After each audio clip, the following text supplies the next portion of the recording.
इस वीडियो में हम लोग बिहार बोर्ड क्लास 8 अध्याय नंबर 2 एक चर वाले रैखिक समीकरण के बारे में हम इस वीडियो में अच्छा से जानेंगे। तो देखते रहिएगा वीडियो को लास्ट तक।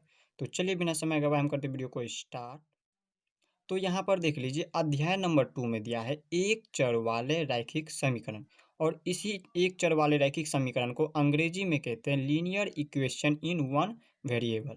तो देखिए इसी के बारे में हम अच्छा से जानेंगे जो एक चर वाले रैखिक समीकरण किस तरह से होता है और किस प्रकार से इसको दर्शाया जाता है। तो देखिए यहाँ पर दिया हुआ है, देखिए इसमें हम आपको क्या करना है।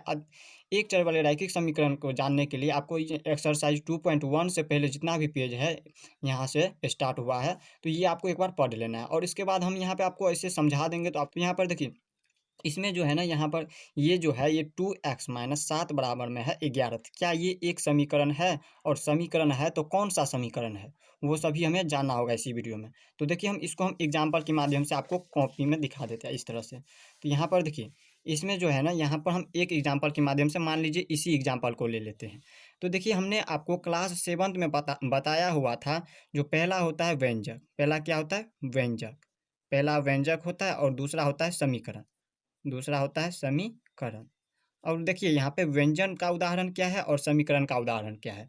तो व्यंजन में क्या होता है, जब जैसे मान लीजिए यहाँ पर दिया है 2x-7, 2x-7, तो ये हमारा एक व्यंजक है। ये क्या है? हमारा व्यंजक है। जब इसमें बराबर न लगा रहे तो ये हमारा होता है व्यंजक।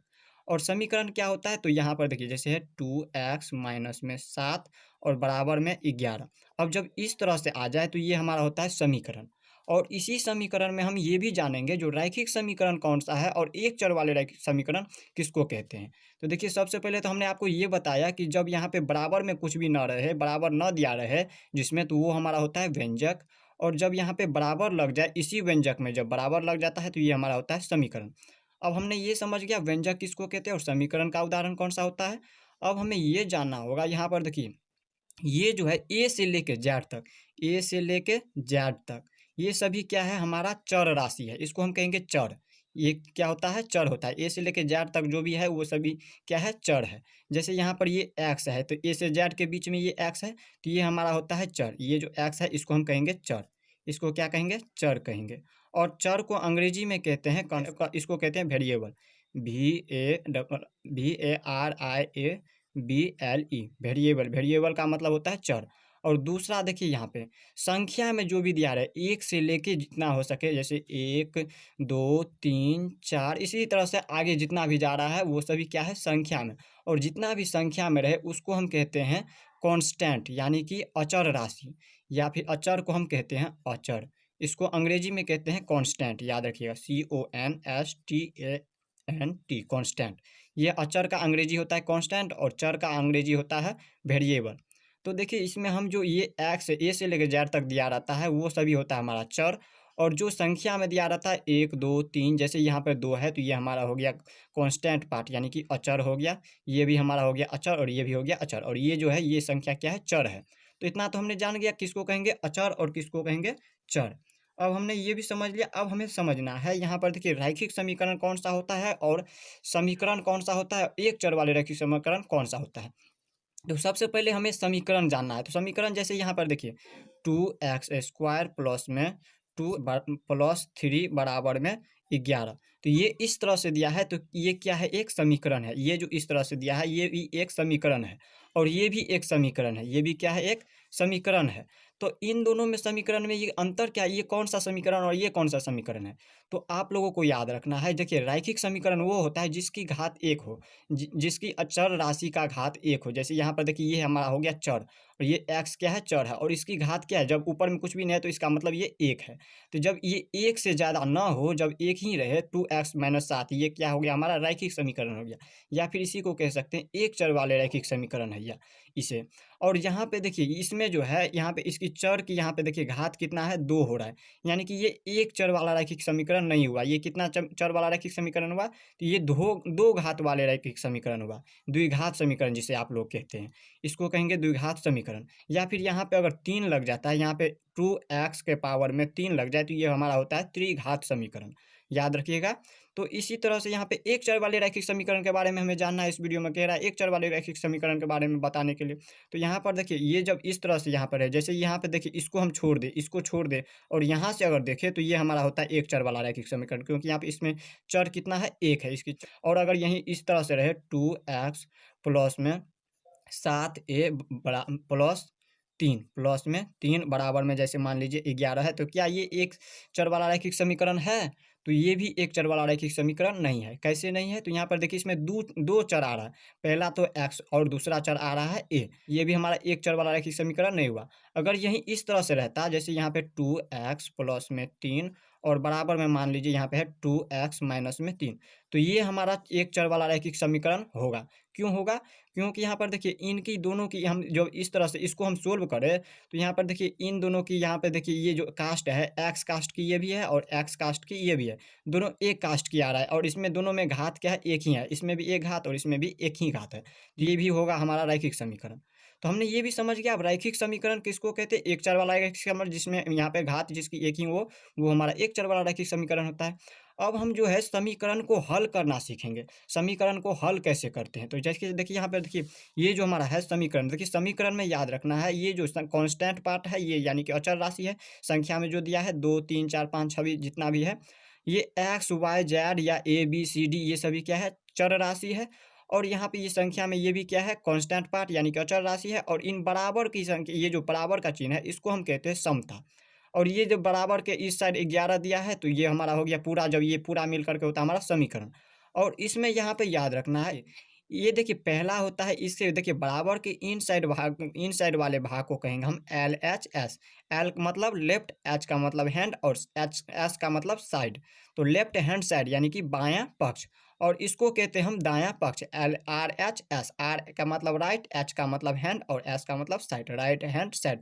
और इसको हिंदी में कहते हैं दायां पक्ष। याद रखिएगा। जैसे यहाँ पर देखिए इसमें दिया है, मान लीजिए ये एक समीकरण है 2x प्लस में 3 और बराबर में ये 11, ये इस तरह से ये समीकरण है। तो इनके इस साइड को हम कहेंगे बायां पक्ष, बायां पक्ष, इसको कहेंगे बायां पक्ष।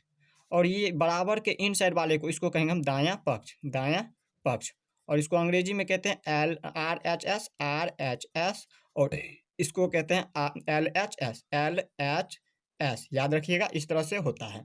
और इसके बाद देखिए हमने ये भी समझ गया एल एच एस किसको कहेंगे, आर एस एस किसको कहेंगे। अब हम समझते हैं ये जो हमारा समीकरण है इसको हम हल कैसे करते हैं।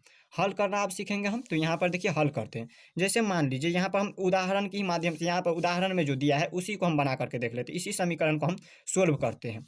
इसी समीकरण को हम सोल्व करके देख लेते हैं। जब ये हम आपको बन जाएगा तो आप आराम से बना सकते हैं एक्सरसाइज 2.1 का। तो यहाँ पर देखिए हम लिख देते हैं 2x प्लस में क्या है 7 है और बराबर में, सॉरी माइनस में दिया है 7। इसी समीकरण को हम हल करके देखते हैं। 2x माइनस 7 बराबर में है 11। और इन समीकरण को जो है इसको जब हम हल करेंगे, ये हमारा क्या है, समीकरण है, ये हमारा समीकरण है। और इसको हम दो तरीका से हल कर सकते हैं। तो पहला देखिए हम कौन सा तरीका है। तो यहाँ पर देखिए हम क्या करेंगे, इसमें जो ये x है, ये जो चर राशि है ये हमें निकालना है। x क्या करना है, हमें निकालना है, x का मान हमें निकालना है। तो x का मान हम दो तरीका से निकाल सकते हैं। पहला तरीका देखिए, हम इसको क्या करेंगे, इसमें ये x के अलावा जितना भी है इसमें से हमें हटाना होगा। तो कैसे हटाए, तो यहाँ पर देखिए 2 है तो 2x है तो x। और इस पहले हम क्या करते हैं, इन 7 को हटा लेते हैं, इसके बाद हम इन 2 को हटाएंगे। तो 7 को हटाने के लिए क्या करना पड़ेगा, तो यहाँ पर देखिए माइनस में है ये 7 और इसमें अगर हम 7 जोड़ दें तो ये प्लस में 7 और ये माइनस में 7 कट जाएगा, यानी कि हट जाएगा। तो इसमें अगर हम 7 जोड़ दें, ये माइनस में है तो, और इसमें माइनस में 7 है और इसमें हम 7 जोड़ दें अगर, तो ये हमारा क्या होता है, ये 7 कट जाता है, यानी कि हट जाएगा, तब बच जाएगा 2x। तो हम इसमें 7 जोड़ते हैं। और अगर हम इसमें 7 जोड़ रहे हैं तो बराबर के उन साइड भी 7 जोड़ना होगा, याद रखिएगा। तो हम बराबर के उन साइड भी क्या करते हैं, 7 को जोड़ लेते हैं। जब इन साइड 7 को जोड़े तो इन साइड भी 7 को जोड़ेंगे, तो इसमें बच जाएगा कितना, 2x। यहाँ पे देखिए ये माइनस में और ये प्लस में 7 कट गया तो बच गया 2x। 2x बराबर 11 और 7 कितना हो गया, 18 हो गया। अब देखिए हमें क्या करना है, इसमें हमें सिर्फ x का मान निकालना है। x का मान अभी भी नहीं निकला है, इसमें 2x है अभी। तो हम इसी 2 को क्या करते हैं, हमें इसको भी हटाना होगा। तो ये क्या है, 2 जो है x के गुना में, 2 गुने में x, ये इस तरह से 2 को x को गुना कीजिएगा तो 2x होता है। तो ये इस तरह से दिया हुआ है, ये इसी को सोल्व किया है तो 2x आया है। यानी कि इसको हम 2x, ये क्या है, गुना में है और इसको हम 2 से भाग कर दें। इसी 2 गुने x में हम अगर 2 से भाग कर दें तो ये हमारा 2 से 2 कट जाएगा तो x बच जाएगा, यानी कि x का मान तब आएगा। ये एक्स को 2 को हमें हटाने के लिए क्या करना है, 2 से भाग करना है। जब हम इन साइड 2 से भाग करते हैं तो इन साइड भी हमें 2 से क्या करना है, भाग करना है। तो हम क्या करते हैं, इसमें 2 से भाग करते हैं, 2x में हम करते हैं 2 से भाग। अगर इन साइड भाग किए हैं तो इन साइड भी हमें भाग करना होगा। तो 18 में हम क्या करेंगे, 2 से भाग करेंगे। अब देखिए इनमें 2 कट गया, 2 कट गया और इसमें हम 2 से काटेंगे तो 2 9 के 18, 9 बार में ये कट गया। यानी कि x बराबर कितना आ गया, 9 आ गया। x का मान 9 आ गया। ये तो हमारा पहला विधि था, ये हल करने का हमारा पहला विधि था। ये हमारा समीकरण दिया हुआ था और इनको हमने हल किया। अब दूसरा विधि देखिए क्या होता है, दूसरा विधि होता है पक्षांतरण। दूसरा क्या विधि होता है, पक्षांतरण। देखिए ये दूसरा विधि हम दिखा देते हैं, पक्षांतरण। पक्षांतरण विधि से देखिए, विधि से पक्षांतरण विधि से देखिए हम किस प्रकार से हल करते हैं। पहला तो ये हमारा समीकरण है 2x माइनस में 7 बराबर में 11 और इसको हल करना है। तो हल कैसे करेंगे, तो देखिए पहला विधि तो हमने यहाँ पे हटा करके देखा था और दूसरा विधि क्या करेंगे, देखिए ये हमारा जो है क्या चर राशि है, ये हमारा चर है और ये चर है तो हम इसको क्या करेंगे, इसी साइड रहने देंगे और ये जो संख्या ये क्या है, हमारा अचर है। अचर है तो अचर को हम अचर के साथ रखेंगे, ये भी हमारा अचर है तो हम इनको जो है ऊपर लेके चले जाएंगे और इनको वैसे ही छोड़ देंगे। तो इसको हम रख देते हैं, इसको वैसे ही लिख देते हैं 2x बराबर में। और आप लोगों को ये भी याद रखना है, देखिए माइनस में रहता है, ये माइनस में है तो बराबर के उन साइड जब जाएगा तो ये प्लस में हो जाएगा। याद रखिएगा, जब भी चिन्ह माइनस का रहे और बराबर के उन साइड जाए तो ये प्लस में हो जाता है। और दूसरी बात याद रखना है, अगर ये प्लस में दिया रहे तो ये हमारा बराबर के उस साइड जाता है तो ये माइनस में हो जाता है। या फिर इसमें गुना में रहे, ये अगर गुना में है तो बराबर के उन साइड जाएगा तो ये भाग में हो जाएगा।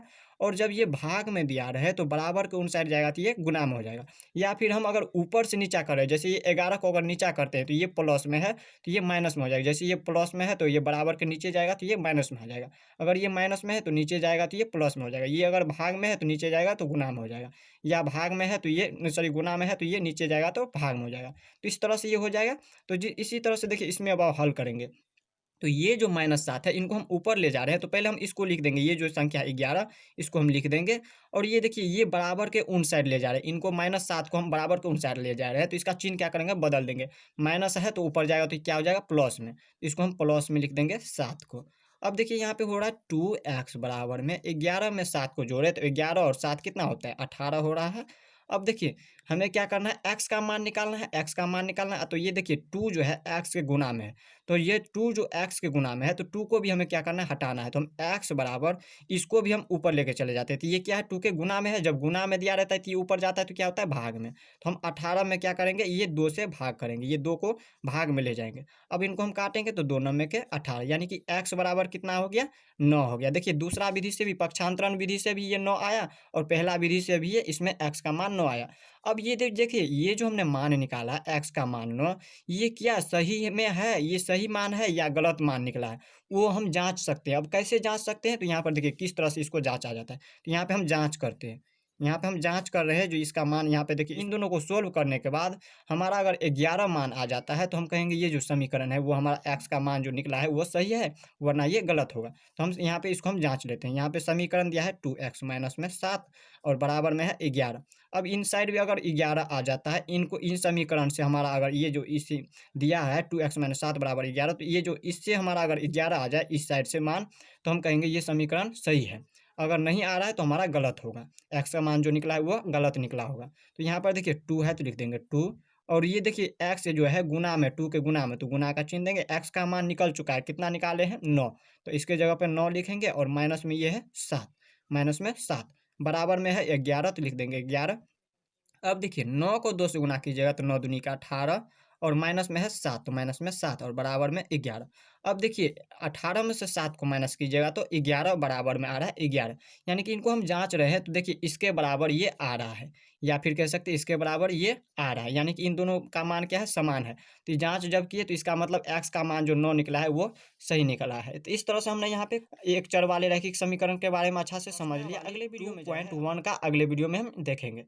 तो मिलते हैं अगले वीडियो में, तब तक के लिए गुड बाय।